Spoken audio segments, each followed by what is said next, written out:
Lit fire. You may have heard of FIRE, which is financial independence, retire early, but how do you actually get there? How do you light your fire?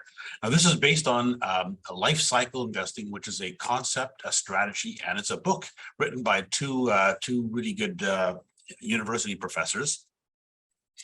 So lit fire stands for life cycle investing to financial independence, retire early.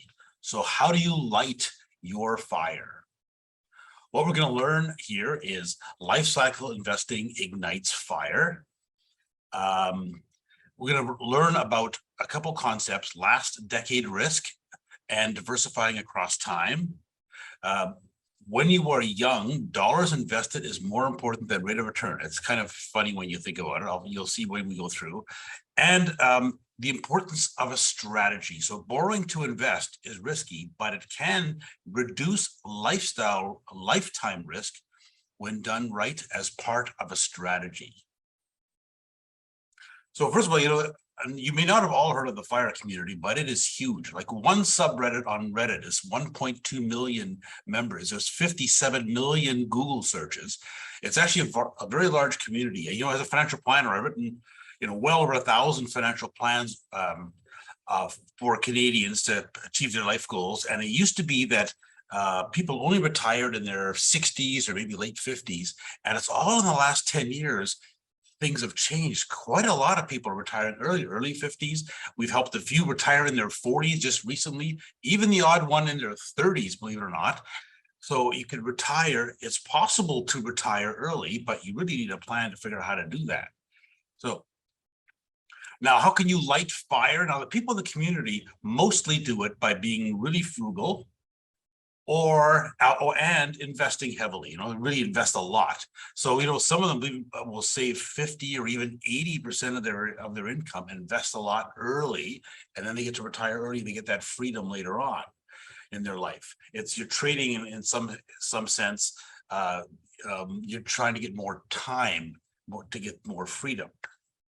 So, but another way to do it is using the strategy of life cycle investing. It's actually a faster, easier way to get there. It accelerates fire. So now, first of all, to understand what life cycle investing is, you need to understand a couple of concepts. So last decade risk, it's actually a really important risk that most people don't even realize. So the traditional way of investing, bit by bit. So this is an example of you invest 10,000 per year over 40 years, and let's say you just increase it by inflation every year, and this is how your portfolio grows. That's in the decade. That's how at the end of the first 10 years you have 176,000, and that's what it grows to. So now when you look at this, here's what you find out: the first 10 years. The first 20 years, there's actually little benefit for rate of return because hardly any of your money is invested. Like only 10% of your lifetime money is invested in the first 10 years. So 90% of all your lifetime money is in that last 20 years, like after age 45. And two-thirds of your lifetime investments are just in the last decade. And why does that create a problem? So here's an example, just to show you what can happen. Let's say that, so we actually found that, the second worst decade of the last 150 years was the 2000s. So 1930s was worse. Second worst was the 2000s, 2000, 2009. And where the stock market made hardly anything. So, but and people that retired then, so here's what can happen. So if you just make 8% a year, let's say for all your life, you average 8% a year, you end up with $4 million. But if the first decade is bad, let's say you made 0 the first decade and then made 8 the rest of your life, you still average 7.2. So that really didn't hurt you that much. Making nothing for 10 years didn't really hurt you that much. You still have 3.4 million. But if it's the last decade, you make 8 all your life, and then the last decade is a bad decade, your entire lifetime, over the 40 years, you only made 4.7%. You've lost more than half of your 1.1 million. You just lost more than half of your life savings and your retirement income just because one decade was bad. So how do you avoid that? So now, just the way you avoid other risks, you avoid it by diversifying. And here what you do is you diversify across time. Okay, so So to understand this concept, so here's two guys, Peter and Paul, and they have the same amount of money invested in equities over their life on average. But Peter has 100,000 at age 30 and $1 million at age 60. Paul has 200,000 at age 30 and 900,000. So over their lifetime, they have the same average amount invested in equities. So what Paul did is he borrowed 100,000 to invest at age 30, and then at 60, he has 100,000 in bonds. Okay, so you can think of borrowing almost like a negative bond position. So he was but that's how we did it. So what you can see is this reduces for Paul is it reduces his lifetime risk, and that's the secret behind all this. So now size can matter here more than return. And you probably all know, young people who are learned about investing all of a sudden, and all of a sudden are talking about all the time trying to brag about what kind of rate of return you make. The truth is it doesn't make that much difference, because when you're young, you have hardly any money invested, and size matters. You got to build up that portfolio. So now, it's a traditional way of investing bit by bit. Let's say you invest $10,000, you make a 10% growth, you made $1,000. If you make 12 or 8% growth, then you make a little more, but a little bit less, but it's still $1,000. Now, life cycle investing, here's what you do: you borrow 200,000, you pay 10,000 interest. Okay, now you made 10% growth, it's 20,000. Right, so 20,000, not one, less your 10,000 interest, you made 10,000. So you get 10 times the growth, even though you put the same 10,000 of your cash flow in, you've got 10 times the growth. And to do it the old bit by bit way, you would need 100% growth to get the same growth as 10% return when you're doing this life cycle investing. So early in your career, you need size matters. You got to get the portfolio to a larger amount so that it starts to grow for you. You got years, decades in front of you. Let's make it grow. Now, life cycle investing, kind of look at the concept of it. Think of it more as a concept than as a specific, because it's a concept that it applies many different ways for different people. But the idea is, when you're young, your 20s and 30s, you borrow to invest, and you're 100% equities, and you borrow as much as you can, like you build up a good amount. Then once you get to 50s, you pay the loan off, and when you're 60s, then you move to whatever your target allocation is. Okay, so think of it as a 3-stage concept. Okay, so now to understand it a bit more, like the numbers, what numbers will you use? There's a concept of dollar years. Okay, so let's say you invest $10,000 per year for 40 years. So that's overall $400,000 years that you've invested. Okay, now if your target allocation is 75% equities, 25% bonds, then you'd have to have 300,000 in equities, 100,000 in bonds. That's kind of the goal. Okay, now in reality, it's a bit more complicated because the 10,000 per year goes by inflation, but I just want you to get this concept of dollar years first. Now, if you have $400,000 years with the traditional bit-by-bit method, what happens is you invest $7,500 in equities and $2,500 in bonds every year for 40 years. That's the old-fashioned way. So now, life cycle investing, what you do is, we want to get up to 300,000 equities, so let's do that first, and let's borrow as much as we can. So the first 300,000 we invest is all equities, and we're going to do it. Hopefully, we can do it we're going to do a big loan, pay it down later, and add the bonds later. So we still have over the lifetime, we have the allocation of 75-25, but we get the equities first when they have lots of time to grow. So ideally, you do a large loan of 300,000 in year one. That would be the perfect way to do it. Problem is, I think for most of you that are young, you realize it's probably hard how do you actually borrow 300,000 when you're 25 and just got out of university and have a starter job. So you actually have to be very creative in figuring out how to do it. So young people often there's qualifying issues. So often what you need to do is you need to do a series of loans or different methods, creative methods of financing as your income rises until you can get up to where you need to want to go. So you need a plan to kind of figure out how to do all that. So now, if you compare those two methods, that the last two columns here are those two methods. So 75% equities, where you did it all the way through, you end up with, this is based on the study by these university professors. So this is what you ended up with the old-fashioned bit-by-bit way. This is what you did with Lifecycle investing, with the same thing on average, 75, 25, 75% equities.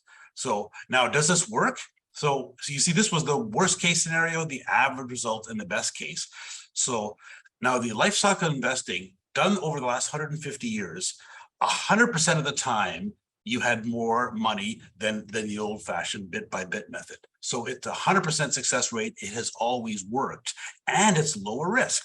So, you know, the 25%, it's 25% in the worst case. The worst possible case with the, you know, Great Depression in there was still better. And it's 63% average higher retirement income. So you have a lot higher income, 100% success rate.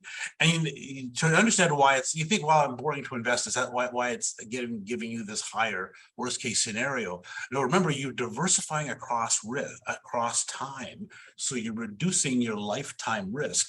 And that's why the worst case scenario is still a much better. You've actually reduced, it's a reduced risk and increased growth at the same time. No. Now, and on top of that, we have another strategy which can be related. So if you really are a growth-focused person, maybe you could take Lifecycle investing to the next level, which we call the Rempel Maximum. So that we will have all these different strategies. That's another strategy. So it's basically the same as Lifecycle investing, except you just keep the loan for life and you always stay 100% equities. So basically, this is the maximum growth method.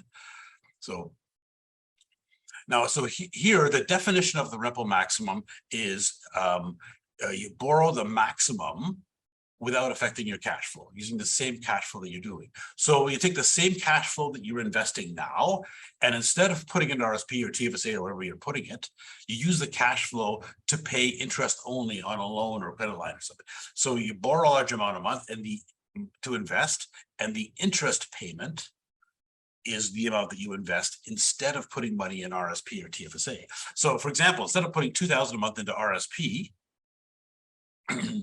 you can go out and get a $500,000 investment loan, pay $2,000 per month interest. Okay, so here you see it's the same cash flow, and you know, both of them are tax deductible. So you put in $2,000 a month, that's tax deductible. That's exactly the same. But here you have a large nest egg. It's, you know, size matters. Instead of the old bit by bit 2,000 a month, you're starting with 500,000, and you can easily see how starting with 500,000 instead of starting with 0 and 2,000 a month, you're just going to be way ahead over time.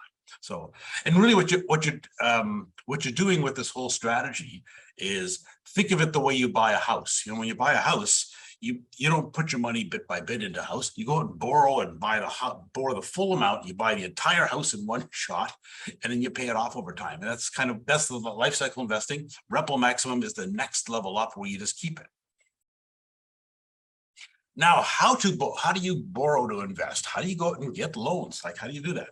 So now, first of all, I think the worst idea to do is a margin account or leveraged ETFs. So margin accounts, the problem with it is if you get one margin call in your life, it can kill the whole strategy. You're investing for 30 years, and somewhere on the line, you got a margin call, and you're forced to sell a whole bunch of your investments at the bottom of the market. So you need to, however you do it, you need to have zero risk of a margin call. You have to make sure it never happens. And leverage ETFs, you might think, I just get a leverage ETF. The problem with it is there is a math calculation because they match up the price every day. What happens is they are not suitable as a long-term investment. As a long-term investment, you pretty well always lose money, even in a rising market. They're a short-term market timing thing, but they're not suitable for a long-term strategy like this. So now the best source would be getting an investment loan. So you can get 100% or a 3-for-1, no margin call loan. So this means that if the investments go down, you never get a margin call on it. So a lot of these loans, what they'll do is they might convert it to a principal plus interest payment if your investments fall too much, but they never force you to sell investments. So they convert it to a principal. If your investments fall a lot, convert it to principal plus interest until your investments recover. So you may have a bit higher payment for a little while, but that's the worst case scenario. So now another way is even when you're young, you can get a credit line, usually not that large initially, but you know, you get a credit line and then maybe get a 3-for-1 loan on it or something like that. What a lot of people are doing is, because when you're young, you've got other goals. So this is FIRE and retirement. What about other things like buying a house and all that? So sometimes you can combine them in your overall financial plan. So you go out and buy a house, start the Smith maneuver on it. So you're borrowing the equity on from your home, and then you convert that ends up becoming the life cycle investing. You use the equity in your home as the way of creating the life cycle investing. So you can create it that way too. We've even had some people use family, where family will lend them money, or your parents have a paid off house and said, you know what, I'll let you use my credit line. And if you use your parents' credit line and you invest it, you're responsible for the debt and the investments, but then it would be tax deductible for you. So there's a few ways to do it. And really, in the end, you have to be creative, because you got to just see what makes sense for you, what's available to you. Probably maybe you do it over time with a series, but borrowing to invest is possible, but you got to do it in the right, smart way to do it. So now, just to be clear here, this is kind of the really important thing to remember, is it is risky to borrow to invest, and this is not for everybody. So market declines, I can tell you from experience, they're scary when you have borrowed money. You go and you put 10,000 in and it goes down by 30%. No big deal. But if you borrow 500,000 and falls by 30%, you're down to 350. That's scary. Okay. Now, based, over time, the stock market has always recovered over long periods of time. And if you do it over the long term, you can work through all that. However, it's still really scary at the time when it's really low, right? So, and you owe the loan regardless of what happens with the investment returns. So you need to have investments that you're really confident are going to long-term give you a really good investment, right? So something that where the risk really often is really, the way we define risk is how confident are we in a long-term good rate of return, as opposed to how much up and down in the short term it does, but how confident are we in the long-term return? Because you need that here, because you need a long-term return. Over time, your long-term return after tax has to be higher than your interest cost after tax. Okay, so now that's not as much as you think, because the interest is fully deductible every year, and the growth on the investments is if you do it tax efficiently, it's mostly deferred capital gains. Capital gains taxed at a lower rate, and you can usually defer them many years down the road until you sell off investments. So that's how you could do it, but yeah, so it is a riskier strategy. It magnifies your gains and losses over the short and medium term. But if you're invested effectively over the long term, it can be actually not that risky as a long-term strategy. So the way to do it effectively is long term. So I suggest a minimum of 20. If you get 20 years, if you're going to go into it, commit to at least 20 years, no matter what. You're going to be in there. And if you can't commit to 20 years, then you maybe shouldn't do it. And the reason I'm saying that, I'm not trying to lock you in. The reason what I'm trying to do is, if you want to do something like this, we just want it to work out really well for you. Based on history, the stock market has reliably provided solid, good returns over the long term, 20, 30 years. So if you're in that long, you have a really high chance of success for it. If it's shorter term, yeah, the market's up most of the time, but if you do it for short periods of time, there's a higher chance that you'll actually be down on it. So over the long term, it's if you do it long enough, based on history, this has always worked. So now learn the risk of higher risk tolerance. You need a higher risk tolerance to do leverage, but this is a skill that you can learn. So we can show you how to do that. So in fact, I've got some videos and articles on my blog about that. So now you need a growth focus. So you're focused, not just on fear of reducing risk. You got to be focused on growth. And actually, for the FIRE community is a good fit, because the FIRE community, you need lots of growth. You need the investments to grow. And if you're going to retire early, be retired for 50 or 60 or 70 years, your investments have to grow through that whole period of time. And you have to be a growth focused person to be able to do it. So, and the other way to do it, make it effective, is making it part of a strategy, a long-term strategy, like life cycle investing. So remember, this reduces your lifetime risk. And the best way to start is by creating a financial plan. So financial plan, like what is financial independence for you? And basically you should define this in detail. Like what's exactly is the lifestyle that you want to have? And what does retire early to mean for you? Like 50, 40, 30? Like when do you want to retire? And then you got to kind of work through how do you get there? Make a strategy that's going to be able to get you there. It's going to give you a reasonable life on the way while you're saving up for it, and also reasonable ways to get there. But strategies like Lifecycle Investing and Smith Maneuver and Rempel Maximum, they can all help you get there more quickly. So the other part is it's fat fire or lean fire. These are the terms used in the fire community. But lean fire is you're like really these are the people that are really frugal, and they're going to live on 30 or 40,000 a year. They're going to retire in their 30s and live on a very frugal amount, but they can do it, but they get lots of time and instead of that money, and they've learned to be frugal. That's lean fire. So fat fire is a nice comfortable retirement. You require a much larger portfolio, like a much larger nest egg to be able to do that. But there's the whole scale in between. You got to figure out what is the level for you and how early do you want to get it. That's also a trade-off. How comfortable versus how soon is a bit of a trade-off. And in a financial plan, you work all that out. And what you really need is an interactive financial plan. So we've got software that's really flexible, where you can, in one meeting, you can work through 5, 10, 15 different scenarios. What if we did this? What if we worked a bit longer? What if we retired a bit more comfortable? What if we added this loan? So you can work through all these different strategies and try to figure out something that works for you and gives you a reasonable life now, and also gets you to the goals that you want for your life. So it's the interactive financial plan is really the only way to do it. I think a lot of financial planners you'll sit down with them once, and then they'll mail you a plan later on with a one scenario plan. It's one scenario. Oh, that's not the scenario you want to do, and the plan has no use. In that one meeting with a planner, you have to kind of figure through many different strategies and figure out how to do all this stuff and how to make it work so that it's right for what you want. So now the way we can help is we create these interactive financial plans with software, and we help you work it through in one main meeting. We've got a number of different types of services. And this is all on my blog, by the way, but a basic unified financial plan is $5,000. You go off and do it yourself, but you end up with one very detailed document, maybe 10 pages, custom written for you. And it tells you exactly how to get to where you want to go. We can also help you with full service. So if you become full service clients, we refund $2,000 of that fee.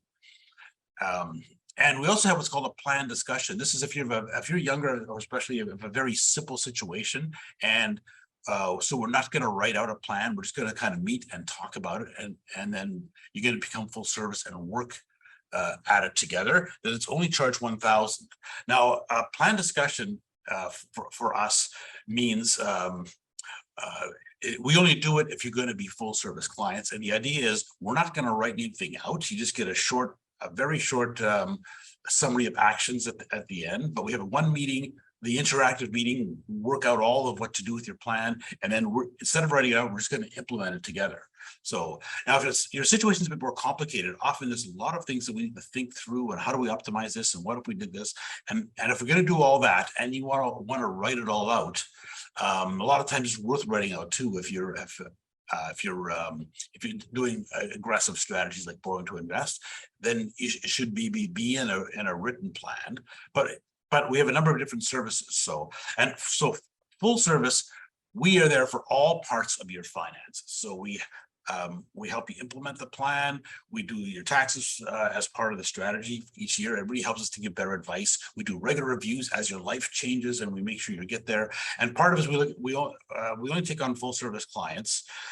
We have like a long list of people we want to work with. So we only take on people that invest 100% with us, which may sound a bit odd, but really it's the only way to be an effective financial planner. So we know all about you, and that's how we can give you the highest level advice. We know your incomes, your goals in detail. We know what's important to you. We know where all your investments are. We know your tax position, your insurance. We know all about you. We can just give you far higher level of advice if we know everything. So the investment part, we don't do it ourselves. We outsource it to elite independent portfolio managers that we found, and I have to go through a lot of these elite portfolio managers to find a couple that we think are the very best out there that fit with our strategies.